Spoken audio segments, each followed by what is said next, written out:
தத்துவமயமான விநாயகர். விநாயக மூர்த்தியில் உள்ள ஒவ்வொரு சின்ன சமாச்சாரத்தை கவனித்தாலும் அதில் நிறைய தத்துவங்கள் இருக்கின்றன. பிள்ளையாருக்கு தேங்காய் உடைப்பது எதற்காக? விக்னேஸ்வரர் தன் அப்பாவான ஈஸ்வரனை பார்த்து, உன் சிரசையே எனக்கு பலி கொடு என்று கேட்டுவிட்டாராம். எல்லாவற்றையும் காட்டிலும் உயர்ந்தது எதுவோ அதை தியாகம் பண்ணினால்தான் மகா கணபதிக்கு பிரீத்தி ஏற்படுகிறது. அவ்வளவு பெரிய தியாகம் பண்ணுவதற்கு தயார் என்ற அறிகுறியாகத்தான் ஈஸ்வரனை போலவே 3 கண்கள் உடைய தேங்காயை சிருஷ்டித்து அந்த காயை அவருக்கு நாம் அர்ப்பணம் பண்ணும்படியாக ஈஸ்வரன் அனுகிரகித்திருக்கிறார். சிதற தேங்காய் என்று உடைக்கிற வழக்கம் தமிழ் தேசத்துக்கு மட்டுமே உரியது. இப்படி சிதறிய துண்டங்கள் யாருக்கு உரிமை என்றால் குழந்தைகளுக்குத்தான். இந்த உண்மை ஒரு குழந்தை மூலமாகத்தான் எனக்கே தெரிந்தது. அப்போது 1941 நான் நாகைப்பட்டினத்தில் சாதுர்மாசிய விரதம் அனுஷ்டித்து வந்தேன். அங்கே கோயில் பிள்ளையாருக்கு நிறைய சிதறுகாய் போடுவது வழக்கம்.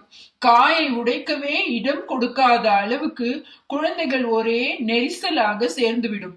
திபுதிபு என்று அவை ஓடி வருவதில் என் மேல் விழுந்துவிட போகின்றனவே என்று என் கூட வந்தவர்களுக்கு பயம்.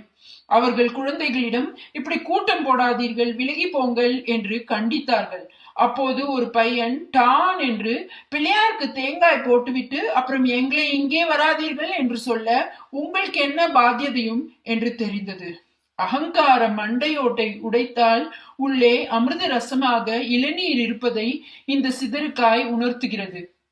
கணபதியை காட்டிலும் சரீரத்தில் பருமனான சுவாமி வேறு யாரும் இல்லை. சிறுசு யானையின் தலை, பெரிய வயிறு, பெரிய உடம்பு. அவருக்கு ஸ்தூலகாயர் என்றே ஒரு பெயர். மலை போல் இருக்கிறார். ஆனாலும் அவர் சின்ன குழந்தை. சரி, குழந்தைக்கு எது அழகு? குழந்தை என்றால் அந்த பருவத்தில் நிறைய சாப்பிட வேண்டும். உடம்பு கொஞ்சம் கூட இழைக்க கூடாது. ஒரு சந்நியாசி நிறைய சாப்பிட்டு கொண்டு பெரிய சரீரியாக இருந்தால் அது அவருக்கு அழகல்ல. வயசாகிவிட்டால் ராத்திரி உபவாசம் இருப்பார்கள். குழந்தை அப்படி இருப்பது அழகா? குழந்தை என்றால் தொந்தியும் தொப்பையுமாக கொழு கொழு என்று இருந்தால்தான் அழகு. நிறைய சாப்பிடுவதுதான் அழகு. குழந்தைகள் நல்ல புஷ்டியாக இருக்க வேண்டும் என்பதை இந்த குழந்தை சாமியே காட்டிக் கொண்டிருக்கிறார், கையில் மோதகத்தை வைத்துக் கொண்டு. இவரோ யானை மாதிரி இருக்கிறார். அதற்கு நேர் விரோதமான சின்னஞ்சிறு ஆகிருதி உடையது மூஞ்சூறு. இதை அவர் தம் வாகனமாக வைத்துக் கொண்டிருக்கிறார். மற்ற சுவாமிகளுக்காவது ஒரு மாடு, ஒரு குதிரை, ஒரு பட்சி என்று வாகனம் இருக்கிறது.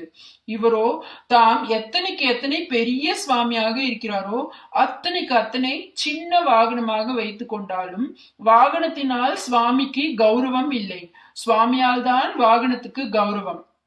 வாகனத்துக்கு கௌரவம் கொடுக்க அதனுடைய சக்திக்கு ஏற்றபடி நெட்டி பிள்ளையார் மாதிரியாக கனமில்லாமல் இருக்கிறார்.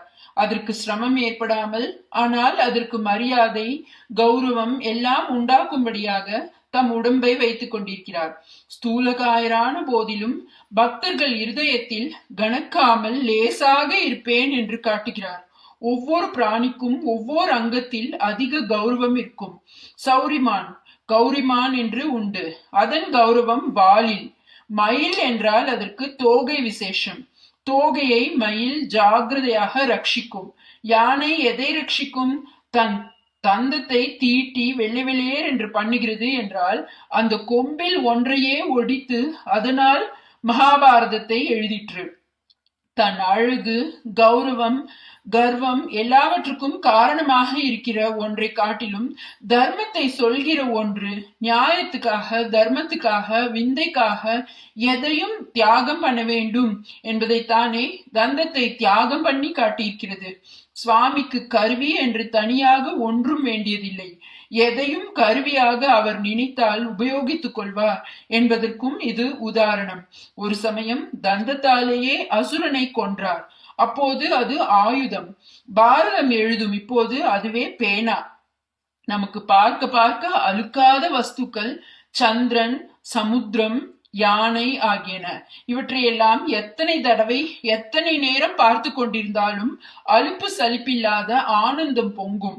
அதனால்தான் குழந்தை சுவாமி தன்னை பார்க்கிற ஜனங்களுக்கு எல்லாம் பார்க்க பார்க்க ஆனந்தம் எப்போதும் பொங்கிக் கொண்டிருக்கும்படியாக யானை உருவத்தோடு இருக்கிறார். அது ஆனந்த தத்துவம், ஆறாத ஆசையின் தத்துவம். அவர் பிறந்ததே ஆனந்தத்தில். பண்டாசுரன் விக்ன மந்திரங்களை போட்டு அம்பாளின் படை தன்னை நோக்கி வர முடியாதபடி செய்தபோது பரமேஸ்வரன் அவளை ஆனந்தமாக பார்த்தபோது அவளும் ஆனந்தமாக இந்த பிள்ளையை பெற்றாள்.